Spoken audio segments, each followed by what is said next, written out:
The night it all began, I was standing at the kitchen sink washing two small plates, one with the ghost of Sophie's mac and cheese, the other still holding half of Noah's untouched sandwich, and I remember thinking that our house had never felt so quiet in a way that had weight to it. Not the peaceful kind of quiet. The kind that settles into the corners of rooms when something is already wrong but hasn't yet decided to show itself. My name is Marcus. I'm 38 years old, and at the time of that evening I was a project manager for a mid-sized logistics company, the kind of job that sounds more impressive than it feels from the inside: spreadsheets, conference calls, the slow machinery of other people's deadlines. I had been married to Laura for 7 years. We had 2 kids, Sophie, who was 6 and obsessed with drawing horses on every surface she could find, and Noah, 4 years old, still at the age where he reached for my hand in parking lots without thinking about it. It was the kind of life that looked exactly right from the outside. Laura had left 2 hours earlier. She was wearing the dark green dress, the one she'd bought for her sister's wedding 2 summers ago and hadn't touched since, and her hair was down in a way she rarely bothered with on ordinary weeknights. She'd kissed me on the cheek, told me not to wait up, and said the words that I would replay in my head for the next 3 months like a splinter working its way deeper: "It's just a work party, Marcus. Don't make it a thing." I hadn't said anything was a thing. I hadn't said anything at all. I finished the dishes. I read Sophie her horse book, the one where the girl and the stallion cross a river at dusk, which Sophie insisted had to be read in the exact same voice every single time. I sat on the edge of Noah's bed until his breathing slowed and his small fist uncurled against the pillow. Then I went downstairs, poured myself a glass of water I didn't drink, and sat at the kitchen table watching my phone. 10 o'clock came. Then 11. Then midnight. I texted her at 11:15, "Kids are down, everything okay?" And the message sat there, unread, the way messages do when someone has decided not to see them yet. There was a specific sensation in my chest that I didn't have a name for then. Not quite fear. Not quite anger. Something more like the feeling of reaching for a light switch in a dark room and finding the wall where the switch should be, and the wall being smooth. I told myself she was just having a good time. That I was being the kind of husband who made things into things. I almost believed it. She came home at 2:17 in the morning. I know the exact time because I'd been lying on top of the covers fully dressed, staring at the ceiling, and I watched the green numbers on the clock change as I heard her key in the lock. I heard her move through the kitchen, the fridge opening, the soft clink of a glass, and then her footsteps on the stairs, careful and slow, the way people move when they're hoping not to be heard. She didn't know I was awake. That detail, the carefulness of her steps, is something I would return to again and again in the weeks that followed. Looking back now, I understand that the version of Laura who walked into our bedroom that night was already someone I didn't fully know. But I was nowhere near ready to understand that yet. She slid into bed beside me. I could smell wine, and something else underneath it, a cologne that wasn't mine, faint enough that you could talk yourself out of noticing it if you needed to. I needed to. "Hey," she whispered. "You're awake." "Yeah," I said. "I'm sorry it got so late. The group got into it, and I lost track of time." "It's fine," I said. And the terrible thing is that some part of me meant it. Some part of me chose that word, fine, and pressed it down over everything like a hand over a wound, because the alternative was to lie there in the dark and admit that something in the room had changed, and I wasn't ready for that to be true. I closed my eyes. She turned onto her side, facing away from me. I lay there for another hour, not sleeping, listening to her breathe. The following 2 weeks had the texture of something performed rather than lived. We had breakfast together on weekdays, Laura, Sophie, Noah, and me, around the same table we'd sat at for years, and from the outside it would have looked entirely normal. Laura made coffee. I cut Noah's toast into triangles because he refused rectangles with a 4-year-old's absolute conviction. Sophie narrated her dreams in exhausting detail. The kitchen smelled like bread and morning. But something had shifted in the architecture of our conversations. Not in what was said, in what wasn't. Laura had always been the kind of person who filled silences naturally, who moved through rooms talking, connecting one thought to the next without effort. Now there were pauses that sat between us like furniture that had been rearranged in the night. You kept walking into the edges of things. She'd started keeping her phone face down. I noticed it the way you notice a small change in a room you know well, not immediately, not consciously, but with the low-level unease of something slightly off. Her phone had always lived screen up on the counter, on the table, on her nightstand. Now it traveled with her, tucked into her pocket or flipped over beside her coffee cup in a posture that looked almost deliberate. I told myself it was nothing. People changed their habits. It meant nothing. At the time, I genuinely believed I was being reasonable. What I understand now is that I wasn't being reasonable, I was being afraid. There's a difference, and I confused them for each other for weeks. She mentioned Ryan for the first time on a Thursday. We were in the car, coming back from dropping Sophie at her art class, and Laura was scrolling through something on her phone with one thumb while I drove. Ryan from work is putting together this initiative, she said, not looking up, to restructure how the client teams communicate. It's actually a really smart approach. Ryan? I said. From the Alderton account. I've mentioned him before. She had not mentioned him before. I was certain of that. But the certainty sat oddly in my chest, too sharp to be comfortable, and I let it go. Sounds like a lot of work, I said. It is, she said. But it's the right kind.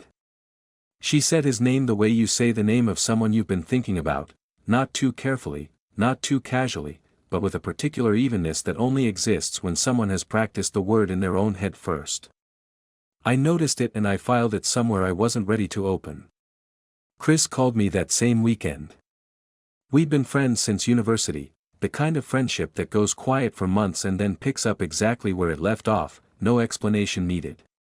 He was in town for a conference and wanted to grab a beer, and I said yes before he'd finished the sentence, which told me more about my state of mind than I wanted to admit. We sat in a bar 2 blocks from our old apartment building, and Chris did most of the talking for the first hour, his job, a woman he'd been seeing in Montreal, a story about a disaster of a camping trip that made me laugh for the first time in what felt like weeks. Then he looked at me across the table and said, "You doing okay? You seem like you're somewhere else."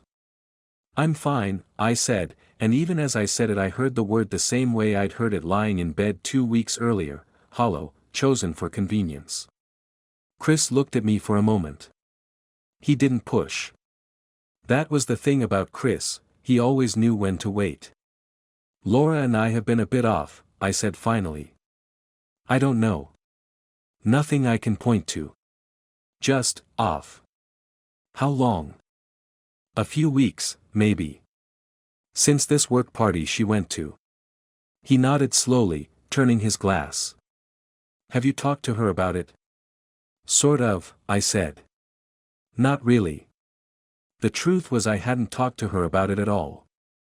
I had circled the conversation in my head 100 times and never begun it, because beginning it meant making it real. I had spent 7 years building something with Laura, a home, a family, a version of my life that I had chosen carefully, and some protective part of me was still insisting that if I didn't name the feeling, it would pass on its own. That was my blind spot, I think. Not stupidity. Not naivety. Something closer to a decision, the decision to trust the structure of what we built more than the evidence accumulating quietly around its edges. Sophie had started drawing different pictures. I noticed it by accident. She'd left a stack of papers on the coffee table, and I flipped through them while she was in the bath. Her usual horses were still there, but mixed in were houses with dark windows, and figures standing outside the houses instead of inside them. Kids pick up everything, even when you think they're not watching. They translate it into pictures before they have words for it. Noah, for his part, had started asking where Mommy was with more frequency than before, not anxiously, just persistently, the way small children catalog the world. "Where's Mommy? Is Mommy coming?" It struck me only later that he was asking a question I was also asking, just in different language. It was a Tuesday evening, 3 weeks after the party, when I first looked at her phone. I'm not proud of that sentence. I want to be honest about what it felt like, not righteous, not justified in the moment. Laura had left her phone on the bathroom counter while she was putting Noah to bed, and I walked past it on the way to brush my teeth, and I stopped. Just stopped, standing in the doorway of the bathroom with the light buzzing faintly above the mirror. The screen lit up with a notification. A name, Ryan. And beneath it, just the first fragment of a message before it disappeared, I keep thinking about. That was all I saw. The screen went dark. I stood there for what felt like a long time. My toothbrush was in my hand. The bathroom tiles were cold through my socks. I didn't pick up the phone. I walked back out of the bathroom and went to sit on the edge of the bed, and I sat there until I heard Laura come out of Noah's room and move down the hall. She came into the bedroom and saw me sitting there. "You okay?" she said. "Tired," I said. She picked up her phone from the counter without looking at me and slipped it into her pocket. A movement so practiced it had become invisible. That night I didn't sleep. I lay beside her in the dark and I thought about the fragment I'd seen, I keep thinking about, and I ran through every possible ending of that sentence that wasn't the one I was afraid of. Work. A project. A presentation. Something entirely professional that I was catastrophizing because I was paranoid and insecure and building disasters out of nothing. I almost convinced myself. Almost. The next morning I checked our phone plan's call log online, not the messages, just the calls, the record our carrier kept for billing. Laura's number appeared 6 times in the past 2 weeks under a number I didn't recognize. The calls were short, 2 minutes, 3 minutes, but they were there, and they clustered in the evenings, after dinner, in the windows of time when she'd excused herself to take out the recycling or check on the laundry. I sat with my laptop open on the kitchen table for a long time. They came out of a restaurant on the corner of Albright and 5th, a small Italian place with a green awning that I'd walked past a dozen times without ever going in. Laura was laughing at something, her head tilted back slightly, her hand on the arm of a man I didn't recognize. He was tall, maybe early 40s, dark jacket, the kind of easy confidence that takes up space without announcing itself. They stood outside the restaurant for a few minutes, close together, and then she said something and he laughed, and the laugh was the kind that happens between people who are comfortable with each other's faces. I sat in my car and watched. He touched the back of her arm when they said goodbye, just a brush, 3 seconds at most, but it was the touch of someone who had done it before. She didn't move away from it. She smiled, said something, and turned toward the street. I drove home before she could see me. My hands were steady on the wheel, which surprised me. I had expected something more dramatic from my body, shaking, nausea, something cinematic. Instead I just felt very clear and very cold, like I'd stepped outside in January without a coat and the cold had become a kind of focus. I went through her email that evening while she was giving the kids a bath. I had her password, she'd given it to me 2 years ago when she'd asked me to print something from her account and never changed it. I had never used it. I used it now. There were 43 emails between Laura and Ryan over the past 4 months. Most of them were genuinely about work, meeting notes, client updates, shared documents. But threaded through them were others. Shorter. Different in register. Thinking about yesterday. I can't stop smiling. You make everything more complicated and I don't care. The last one, sent 6 weeks ago, I know this is wrong. I know. But I don't know how to stop. I read them all. Then I closed the browser, cleared the history, and went downstairs to help with bedtime. That night, lying awake while Laura slept beside me, I understood something I hadn't fully articulated before. The discovery of the emails hadn't felt like finding proof. It had felt like confirmation. Some part of me had already known, had known since the night she came home at 2:17 smelling of someone else's cologne, and had chosen, repeatedly and deliberately, not to know. Looking back, The signs had been visible for longer than I wanted to admit. The phone flipped face down. The Thursdays that stretched. The careful way she said his name. I hadn't missed them. I had declined them, filed each one under a heading marked reasons this isn't what it looks like, because the alternative required me to dismantle something I had spent 7 years building and I wasn't ready for the cost of that. That is not a forgivable blind spot, not entirely. I was a participant in my own deception, even if I was the last one to know all the details. I called Chris the next day. Told him everything. He listened without interrupting, which took discipline. Chris is not a natural listener, he's a talker, and the effort it cost him to stay quiet was its own form of loyalty. "What are you going to do?" he asked when I finished. "I don't know yet," I said. "But I need to know all of it before I decide anything." I spent the next week being methodical. I went through the phone records again, more carefully this time, with the number I now knew was Ryan's. 41 calls over 3 months. I took screenshots. I saved the emails to a folder on a drive I kept in my car. I was not planning revenge. I was building a foundation for a conversation that could not be avoided or reframed, a conversation in which Laura would not be able to tell me I had imagined it. One evening Sophie climbed into my lap while I was sitting on the back porch, doing nothing in particular. She leaned her head against my chest. We sat like that for a while, looking at the yard. "Daddy," she said, "are you sad?" "A little bit," I said. "But not because of you." She considered this. "Is it because of Mommy?" I didn't answer. I put my arm around her and she seemed to accept that. Children understand more than we allow ourselves to believe. They live at the frequency of adult emotion before they have the vocabulary for it. Sophie knew that something in the house had gone out of balance. She had been drawing it for weeks, figures standing outside houses with dark windows, and she was asking me, in the only language she had available, whether I was going to be okay. I pressed my mouth to the top of her head and said, very quietly, "I'm going to be fine." This time, I meant it. I chose a Saturday morning. The kids were at Laura's mother's house for the weekend. We'd arranged that 2 weeks prior for reasons that had nothing to do with what was coming. The house was quiet in the way houses are when children are absent from them, a particular kind of emptiness that has shape.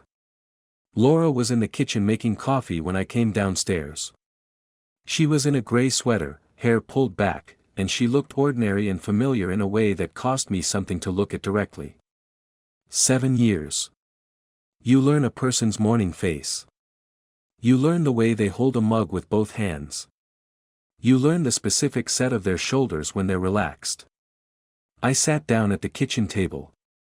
I placed the folder, printed emails, call records, the photographs I'd taken from my car on Albright and Fifth, in the center of the table between us. She turned around from the counter with her coffee and she looked at the folder and something went out of her face. Not guilt, exactly. More like the expression of someone who has been carrying a heavy thing for a long time and has just been told they can put it down, but the putting down is going to hurt. "Marcus," she said. "Sit down," I said. My voice was quiet. I had practiced being quiet. She sat. She didn't touch the folder. "I know about Ryan," I said. "I know how long it's been. I have the emails. I have the calls. I was there on Albright Street 3 weeks ago." I paused.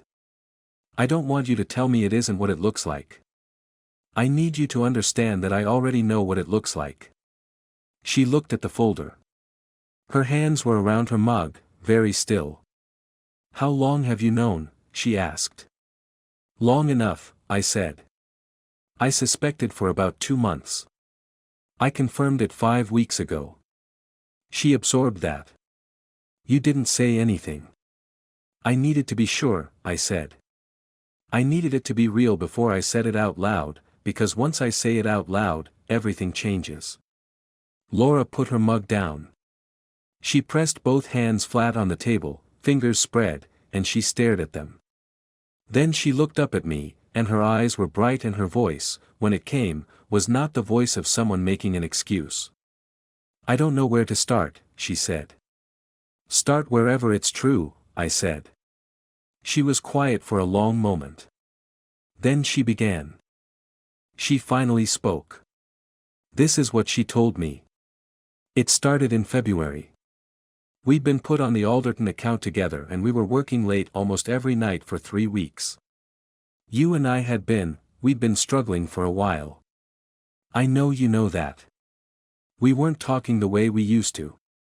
I'd come home and you'd be tired, I'd be tired, and we'd get through the evening and go to bed, and I kept telling myself that was just what long marriages looked like, that this was normal, that it would pass.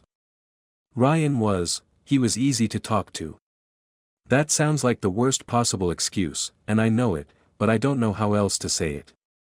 We talked about work, and then we talked about other things, and it was just easy. I had forgotten what easy felt like. The first time anything actually happened was after a client dinner in March. We'd both had wine, and we were walking back to the office to get our things, and he stopped on the sidewalk and looked at me, and I knew what was going to happen and I let it. That's the truth. I could have walked away. I didn't walk away. What I told myself that night was that it was a mistake, a single one, and that I would never do it again and it wouldn't mean anything. I actually believed that. I drove home, and you were asleep, and I stood in the bathroom for 20 minutes looking at myself in the mirror, and I told myself, this is over, it doesn't exist, you made one mistake and now it's done. But then I saw him Monday morning and it wasn't done. And the thing I had to keep telling myself became more elaborate each time, that I deserved to feel something, that our marriage had already failed in some way before any of this, that it wasn't hurting anyone as long as you didn't know. I built an entire internal case, and every time one argument collapsed I replaced it with another. There was a moment in April when I almost told you. We were sitting on the back porch after dinner and the kids were in bed and it was a warm evening, and I remember thinking, I could say it right now. I could just say it and let whatever happens happen. But I looked at you and I thought about Sophie and Noah and I couldn't do it. I told myself I was protecting you. I know that's not what it was. I was protecting myself. The lying was, I can't explain to you what the lying does to you. Every morning I'd wake up and the first thing that would happen was this weight. I'd look at Sophie's drawings on the refrigerator and I couldn't look at them for more than a second. She'd drawn this one of the 4 of us at the park with the yellow flowers, you know, the one she did in April, and I had to take it down. I told her I put it in her art folder. I kept looking at it and feeling like I was going to be sick. I tried to stop, once. Genuinely tried. In May I told Ryan that we had to end it, that I couldn't keep doing this to my family. He said he understood. We went 3 weeks without contact beyond what was necessary for work. And I actually thought I'd done it. That it was over. And then we had that fight, you and I, the one about nothing, really, about whose turn it was to handle Sophie's school registration, and I know how small that sounds, but I went to bed that night feeling more alone than I had in years, and the next morning I texted him. And there it was again. I know how this sounds. I know what I did. I'm not standing here trying to tell you it was anything other than a choice I kept making, over and over, for 6 months. The only thing I want you to know, and I understand if this doesn't matter to you now, is that I am so sorry, Marcus. Not because you found out. Because of what I took from us. Because of what I let become of me. Because of what Sophie and Noah are going to live inside now because of a decision their mother made. That's the thing that I can't go back from that. I don't know how to. She stopped talking. The kitchen was very still. I had listened to all of it without moving. Now I looked at her across the table, the woman I had married, the woman whose morning face I knew, the woman who had just handed me the shape of a 6-month betrayal in her own words, and I waited to feel something. Rage, maybe. Or grief. Or the sudden collapse of everything I'd been holding together for 2 months. What I felt, instead, was something more like arrival. The end of a long uncertainty. The ground coming up to meet me, hard but solid. I believe you, I said finally. I believe that you're sorry. She looked at me with something cautious and raw in her eyes. I don't think sorry is enough, I said. I want to try. I want to forgive you. But I need some time to understand if I actually can. Laura nodded, very slowly. Okay, she said. Whatever you need. We tried. That is the part of the story that I don't think anyone expects, and the part that was, in some ways, harder than the confrontation itself. We told no one at first, not her mother, not Chris, not the kids. Laura ended all contact with Ryan and changed accounts at work so they no longer shared a project team. She made an appointment with a therapist and asked if I would come with her, and I said yes because I wanted to try, because I had married her and built something with her and fathered our children with her, and I believed, genuinely believed, that the trying was worth something. The therapy sessions were careful and quiet and occasionally excruciating. There was a particular evening in October when the therapist asked me to describe the moment I'd felt most alone in our marriage, not during the betrayal, but before it, and I sat with the question for a long moment and realized I had an answer, specific and ready. About a night 14 months ago when Laura had been at another late meeting and I'd sat at Sophie and Noah's bedside reading to them alone and then gone downstairs to an empty kitchen and stood there with the lights off and not known what I was waiting for. I hadn't told Laura about that moment. I'd filed it away under the same heading as everything else. The therapist looked at Laura as I talked. Did you know he felt that? She asked. Laura looked at me. No, she said. I didn't. That moment was its own small devastation, not because of the betrayal, but because of the years of accumulated silence that had lived alongside it. The realization that we had both been lonely inside the same house, neither of us saying so, both of us handling it in the worst possible ways. For a while, 2 months, maybe 3, I thought it was working. I thought we were finding our way back towards something. There were evenings that felt like the early years. There were conversations that reached the right depth. Laura was attentive and present in a way she hadn't been in a long time. I noticed it and I was grateful for it and I tried to give it the weight it deserved. But the image wouldn't go. That is the only way I can describe it. The image of them outside the restaurant on Albright Street, Laura's head tilted back, laughing, his hand on her arm, had been burned into some part of my visual memory in a way I had no control over. I would be in the middle of an ordinary evening, pouring a glass of water or watching Noah build something from blocks on the living room floor, and the image would simply be there. Not as an intrusive flash. As a presence.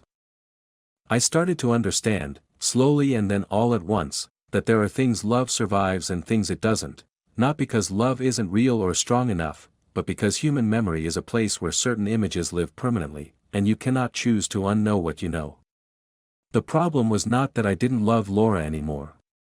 The problem was that loving her now came attached to something I could not set down. I told her in November. We were in the living room after the kids had gone to bed. The television was off. We'd been sitting quietly, the kind of quiet that had become almost comfortable in recent weeks, and I turned to look at her and something in me simply stopped performing the effort. I don't think I can do this, I said. She didn't look surprised. She looked like someone who had been watching a specific weather system approach for weeks and was finally watching it arrive. Okay, she said, very quietly. I'm not saying this to punish you, I said. I want you to know that. I've been trying. I've meant it. But I keep waiting for something to shift inside me, and it doesn't shift. And I don't think it's going to. She was quiet for a moment. Then, is there anything I could do differently? No, I said. And I meant that too, which was the cruelest part. It wasn't about her failing to make the right gestures. It was about what had already happened being permanent in a way that made the present impossible. She cried. I sat with her while she cried, which was one of the stranger experiences of my life, sitting beside the person you're leaving, present for their grief, unable to be its solution. When she quieted, I handed her a glass of water and she took it with both hands the way she always took her coffee mug, and the familiarity of that gesture hit me somewhere behind the sternum with an ache that I could not have named precisely. I filed for divorce the following month. The lawyer was efficient and kind in equal measure. The division of things was not as brutal as I'd feared. We had both decided to protect the kids from as much of the machinery as possible, and that shared priority held us in a kind of painful cooperation throughout the process. Laura moved into an apartment 20 minutes away. We established a schedule, Sophie and Noah with her on weekends, with me during the week, holidays split and adjusted with a calendar that sat in both our phones and required ongoing negotiation and goodwill that we both, to our credit, managed to sustain. Sophie asked me once, coming home from school, "Is it our fault, Daddy, that you and Mommy don't live together?" I crouched down to her level. "Absolutely not," I said. "Not even a little bit. Some things that happen between grown-ups are only ever about the grown-ups. You and Noah are the best thing that ever happened to either of us. That part never changes." She thought about this. "Okay," she said, with 6-year-old pragmatism. "Then, can we have pasta?" I laughed, genuinely laughed, for the first time in a while. "Yeah," I said. "We can have pasta." I met Mia in the spring. She was a graphic designer, a friend of a friend, someone I encountered at a small dinner party I'd been reluctant to attend and ended up being glad I went to. She was funny in a dry, sidelong way that caught me off guard. She had a habit of listening with complete attention, which is rarer than it sounds and more noticeable than people realize. We had coffee twice before anything else. I told her, in my own blunt way, that I was recently divorced and still figuring out what I was doing. She said she appreciated the honesty and that she was in no hurry. We had dinner. We walked along the river for 2 hours afterward talking about nothing important in a way that felt, somehow, like recovering a language I'd thought I'd forgotten. I didn't rush anything. I was not ready to rush anything, and she was patient with that in a way that felt like a gift I hadn't expected. Laura called me in June. The kids were at her apartment for the weekend. I was home, standing in the kitchen that had once been ours, and her name appeared on my phone and I answered it. "I just wanted to say," she said, "that I think you're doing really well. With everything. With them." A pause. "I'm glad we're able to do this the way we're doing it." "Me too," I said. Another pause. "I know it's too late," she said, "but I want you to know that I'm sorry. Not the way I was sorry then, when I was sorry because you found out. I mean, I understand now what I actually did. To you. To us. I understand it differently than I did at the time." I stood in the kitchen for a moment with the phone against my ear. "Thank you for telling me that," I said. And I meant it. I don't carry hatred for her. That surprised me most about where I ended up, how absent the rage is. What I carry is something quieter, a clear-eyed understanding of what we were, and what we weren't, and what I will do differently with whatever comes next. Sophie left a drawing on the kitchen table last week. I found it when I got home from work, a house with light in all the windows, 4 figures inside, too big, too small. She'd written below it, in her careful 6-year-old letters, "Us." It was not a picture of a family living together. She knows we don't do that anymore. But she'd drawn it as if the shape of us, the 4 of us, spread across 2 homes, 2 lives, 1 shared table at holidays, still had a shape worth putting on paper. I put it on the refrigerator. And that, I think, is where I leave this, not with a resolution or a moral, but with a drawing on a refrigerator, and 2 kids who are going to be okay, and a man who is learning, slowly and honestly, to be okay too. The hardest truth this story holds isn't about betrayal, it's about what both of them were doing in the years before the betrayal made anything explicit. Marcus and Laura had arrived, somewhere in the middle of their marriage, at a shared agreement neither of them had consciously made, to keep the surface intact and not examine what lived underneath it. Marcus filed his unease under, being reasonable. Laura filed her loneliness under, this is just what long marriages look like. They both chose the path of least resistance, and that path led them to the same place, two people in the same house who had stopped actually reaching each other. What Ryan offered Laura wasn't really romance, at its root. It was attention that felt different from the attention inside a settled life, attention without the weight of logistics, disappointment, or history. That's not a justification. It's a mechanism, and understanding it matters because it wasn't unique to her, or to him, or to this particular marriage.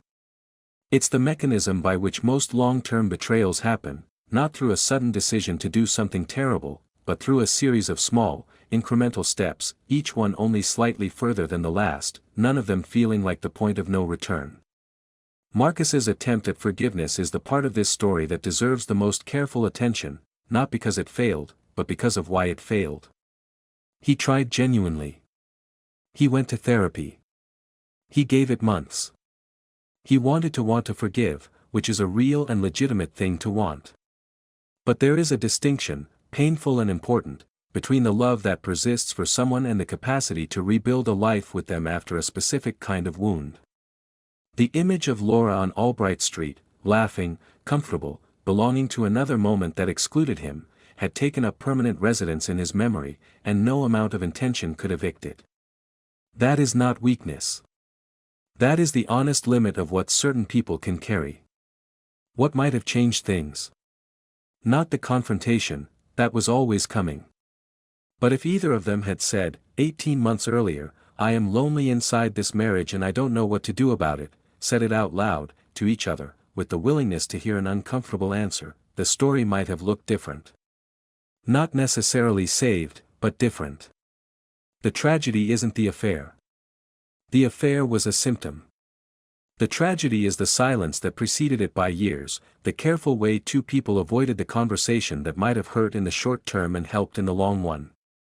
Laura's monologue, the one she finally delivered at the kitchen table, reveals something important about how self-deception functions under sustained pressure.